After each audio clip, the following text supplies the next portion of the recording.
అందరికీ జై హింద్. మన భారతదేశం మీద యూరోపియన్ యూనియన్ శాంక్షన్స్ విధించింది. ఈ విషయము మనకి గత 2 రోజుల నుంచి అర్థమవుతుంది. గుజరాత్లో ఉన్న నయారా రిఫైనరీ అనే రిఫైనరీ మీద ఈ శాంక్షన్స్ విధించడం జరిగింది. అసలు ఈ శాంక్షన్స్ అంటే ఏంటి, ఈ శాంక్షన్స్ వల్ల మన ఎకానమీ మీద వచ్చే ప్రభావం ఏంటి, అసలు యూరోపియన్ యూనియన్ ఈ శాంక్షన్స్ ఎందుకు విధిస్తుంది, మన ఎదురు జవాబు ఏముండబోతుంది, ఇవన్నీ వివరంగా చెప్తాను, వినండి. అసలు first of all European union ఏమంటుందంటే, ఇండియా రష్యా నుంచి ఆయిల్ పర్చేస్ చేస్తున్న విషయము మనందరికీ తెలుసు.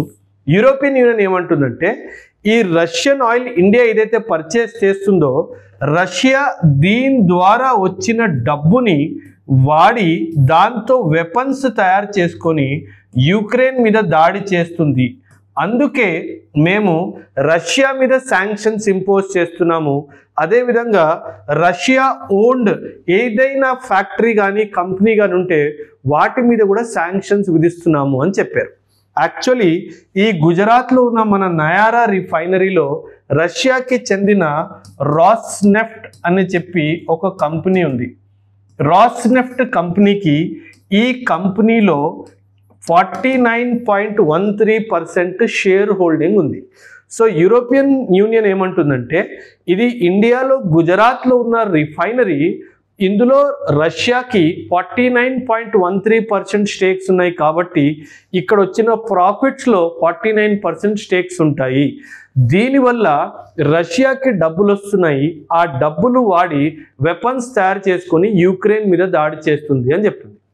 ఈ శాంక్షన్స్ విధించడం వల్ల ఏం జరిగిందో మీకు క్లియర్గా చెప్తాను.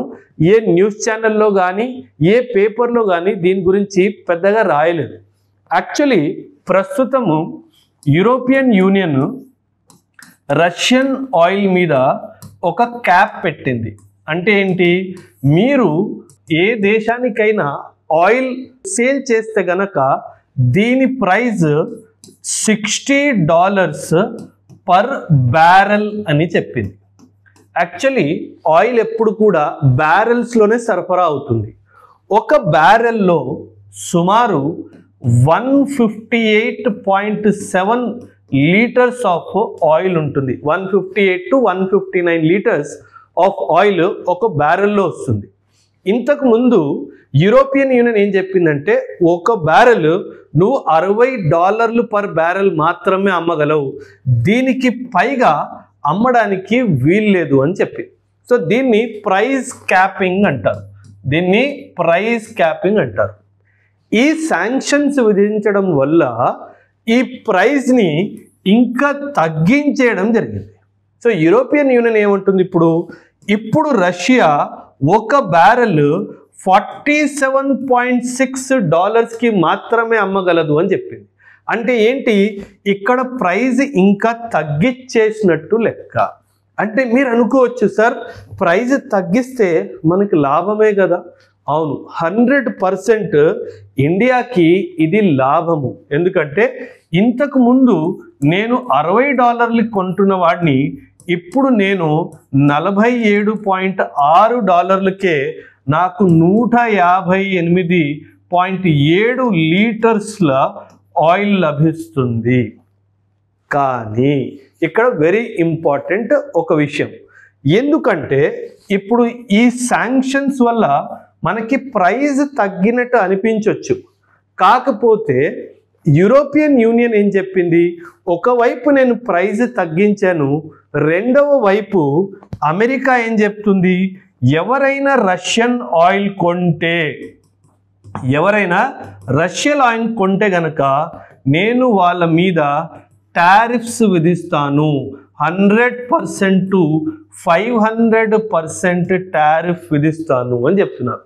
ఇదంతా ఏంటి తెలుసా, వీళ్ళు డైరెక్ట్గా రష్యాని ఓడించలేకపోవడం వల్ల వీళ్ళు బ్యాక్డోర్ ఛానల్స్తో ఆడుతున్న నాటకం ఇదంతా. యూరోపియన్ యూనియన్ అందరూ కలిసి రష్యాని ఓడించలేకపోయారు. అమెరికాతో ఆయుధాలు తీసుకున్న యుక్రెయిన్ రష్యాని ఓడించలేకపోయింది. అందుకే వీళ్ళందరూ ఆడుతున్న నాటకాలు ఇవి. ఇన్ఫ్యాక్ట్ మీరు న్యూస్ చూస్తే గనక ఒక 2 రోజులు 3 రోజుల ముందు యుక్రెయిన్ జెలెన్స్కీ ఒక ప్రకటన చేశారు. ఇది ఎంత ప్రమాదకరమైన ప్రకటన అంటే, యుక్రెయిన్ జెలెన్స్కీ ఏమంటాడంటే, ఎనీ కంట్రీ ఒకవేళ మీరు ఏదైనా ఆయుధం తయారు చేసుకున్నారు, మీరు దాన్ని ఇంకా టెస్ట్ చేయలేదు, మీకు టెస్ట్ చేయడానికి ఒక గ్రౌండ్ దొరకట్లేదు అంటే ఆ ఆయుధాలని నాకు ఇవ్వండి, నేను ఈ ఆయుధాలని రష్యా మీద వాడుతాను, రష్యా మీద వాడిన తర్వాత మీకు ఒక రిపోర్ట్ ఇస్తానని కూడా చెప్తున్నాడు. అంటే వీళ్ళు రష్యా భూమిని, రష్యా ప్రజలని ఒక వెపన్స్ టెస్టింగ్ గ్రౌండ్ లాగా మారుస్తున్నారు. ఎంత దుర్మార్గమైన పని అంటే, వీళ్ళు open statement to any country, అది అమెరికా అయి ఉండొచ్చు, యూరోప్ అయి ఉండొచ్చు, చైనా అయి ఉండొచ్చు, మీరు నాకు ఆయుధాలు ఇవ్వండి, అది టెస్టింగ్ జరగకపోయినా పర్వాలేదు, నేను ఆ వెపన్స్ని టెస్ట్ చేసి రష్యా మీద టెస్ట్ చేసి ఖచ్చితంగా మీకు ఒక రిపోర్ట్ కూడా రాసిస్తాను మీ వెపన్ ఎలా పనిచేస్తుందని. అంటే వీళ్ళు ఓటమిని యాక్సెప్ట్ చేయకుండా, యుద్ధాన్ని ఆపకుండా దీన్ని కొనసాగిస్తూనే ఉన్నారు. శాంక్షన్స్ ఒక విధంగా, ఇది కూడా ఒక విధంగా ఇలాగే కొనసాగిస్తున్నారు. ఇన్ఫ్యాక్ట్ మీకు గుర్తుంటే గనక చైనా కూడా రీసెంట్గా ఒక స్టేట్మెంట్ ఇచ్చింది అబౌట్ పాకిస్తాన్. ఏమని? నేను పాకిస్తాన్కి నా J-35 అడ్వాన్స్డ్ ఎయిర్క్రాఫ్ట్ ఏదైతే ఉందో దాన్ని నేను పాకిస్తాన్కి ఇస్తాను. ఇది 5th జనరేషన్ ఎయిర్క్రాఫ్ట్ చైనాది. ఇన్ఫ్యాక్ట్ మీకు తెలియదేమో, ఈ J-35 ఎయిర్క్రాఫ్ట్ అన్నది ఇంకా చైనీస్ ఎయిర్ ఫోర్స్లో కూడా దీన్ని తీసుకోలేదు, ఇంకా ఇండక్షన్ జరగలేదు, ట్రయల్స్ కూడా జరగలేదు. సో ఒక ట్రయల్స్ జరగని ఎయిర్క్రాఫ్ట్ నువ్వు పాకిస్తాన్కి ఇస్తాను అని అంటున్నావంటే దీని అర్థం ఏంటి? పాకిస్తాన్ ఖచ్చితంగా దీన్ని మన భారతదేశం మీద, అదేవిధంగా కశ్మీర్ మీద దీన్ని వాడుతుంది. కాబట్టి చైనా కూడా ఇండైరెక్ట్లీ మన భారతదేశాన్ని, కశ్మీర్ని తన వెపన్స్ టెస్టింగ్ గ్రౌండ్ లాగా వాడుకోవాలి అని ప్రయత్నిస్తుంది. వీళ్ళు శాంక్షన్స్ రూపంలో ఈ ఆయుధాలు హేరాఫేరీ అటు ఇటు మార్చడంలో ఇండియా మీద ఏదో ఒక హాని చేయించాలి అన్న ఉద్దేశంతోనే ఆడుతున్న పన్నాగం ఇది. మళ్ళీ మనం రిటర్న్ యూరోపియన్ యూనియన్ శాంక్షన్స్కి వస్తాం.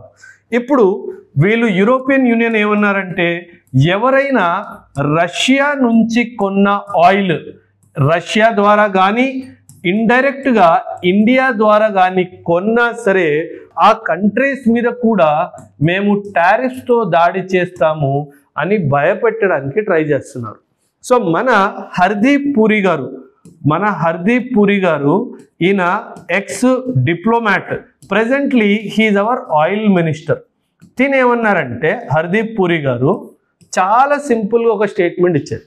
ఈయన ఏమన్నారంటే, భయపడాల్సిన అవసరం లేదు, వీళ్ళు ఇలాగే మనకి ఎక్కువ ఫ్యూచర్లో శాంక్షన్స్ విధిస్తే ప్రస్తుతం మనము 27 కంట్రీస్ నుంచి ఆయిల్ కొనుక్కుంటున్నాము, దీన్ని మనం పెంచి 40 కంట్రీస్ కూడా చేయగలము, ఇది మనకు కెపాసిటీ ఉంది, సో భయపడాల్సిన అవసరం లేదు అని హర్దీప్ పూరి గారు కూడా చెప్తున్నారు.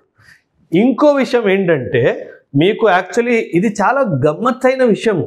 ఒకవైపు యూరోపియన్ యూనియన్ ఏమంటుంది, ఇండియా రష్యా నుంచి ఆయిల్ కొంటుంది కాబట్టి నేను ఇండియా మీద శాంక్షన్స్ విధించాను అని చెప్తుంది. రెండో వైపు చూస్తే ఈ రోజుకి, even till today, European union కూడా రష్యాతో ఆయిల్ కొంటూనే ఉంది. అంటే వీళ్ళ డబుల్ స్టాండర్డ్స్ చూడండి. నేను కొనుక్కోవచ్చు కానీ నువ్వు కొనుక్కోవడానికి వీల్లేదు. సో నేను మొన్న ఇంకో వీడియో చేశాను, U-turns and double standards in geopolitics. ఇది ఒక classic example of double standards in geopolitics. So వీళ్ళు ఏదో ఒక విధంగా మన ఎదుగుదలని వీళ్ళు జీర్ణించుకోలేకపోతున్నారు. అందుకే ఏదో ఒక విధంగా మన దేశం మీద ఆర్థిక హాని కలిగించాలని చెప్పి ఇదంతా చేస్తున్నారు. ఇప్పుడు ఇండియా ఏమన్నదంటే, దీనికి ఇప్పుడు నేను ఈ రష్యా నుంచి కొన్న ఆయిల్ నేను యూరోప్కి కూడా అమ్ముతున్నాను.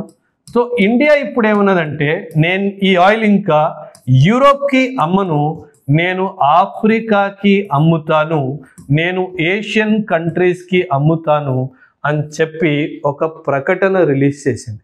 సో మీరు కూడా దీని నుంచి అడ్వాంటేజ్ తీసుకుంటున్నారు. నాకు తక్కువలో వస్తుందంటే మీకు కూడా నేను తక్కువలో ఇస్తున్నాను.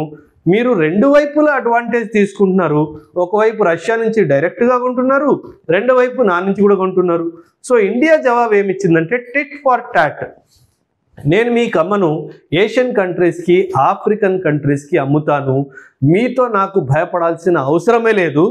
రష్యా నుంచి రష్యా అమ్ముతున్న రేట్లో కొనుక్కునే హక్కు నాకుంది అని చెప్పి, కొనుక్కునే రైట్ నాకుంది అని చెప్పి ఇండియా చెప్పడం జరిగింది. దీనికి ఇంకొక కోణం కూడా ఉంది. ఈ నయారా రిఫైనరీ యాక్చువల్లీ మీకు హిస్టరీ తెలిస్తే నయారా రిఫైనరీ ఇంకేదో కాదు. ఇంతకు ముందు మీరు ఎస్ఆర్ అని చెప్పేసి ఒక కంపెనీ పేరు వినుండొచ్చు. ఈ ఎస్ఆర్ కంపెనీయే కొత్తగా నయారా రిఫైనరీ అని పెట్టారు. సో ఈ నయారా రిఫైనరీ వాళ్ళు కూడా యూరోపియన్ యూనియన్ తీసుకున్న ఈ నిర్ణయం మీద వీళ్ళు కేసు వెయ్యాలి అని చెప్పి కూడా పరిశీలిస్తున్నారు. సో మనము భయపడాల్సిన అవసరం లేదు, ఎందుకంటే మనం ఎలాంటి తప్పు చేయలేదు. సో మన భారతదేశం తీసుకున్న ఈ కీలకమైన నిర్ణయాల మీద, ఈ ఇష్యూ మీద మీ అభిప్రాయము, యూరోపియన్ యూనియన్ ఒకవైపు, అమెరికా ఒకవైపు, వీళ్ళ డబుల్ స్టాండర్డ్స్ మీద మీ అభిప్రాయాలు కూడా ఖచ్చితంగా కమెంట్స్లో తెలియచేయండి. థ్యాంక్ యూ అండ్ జై హింద్.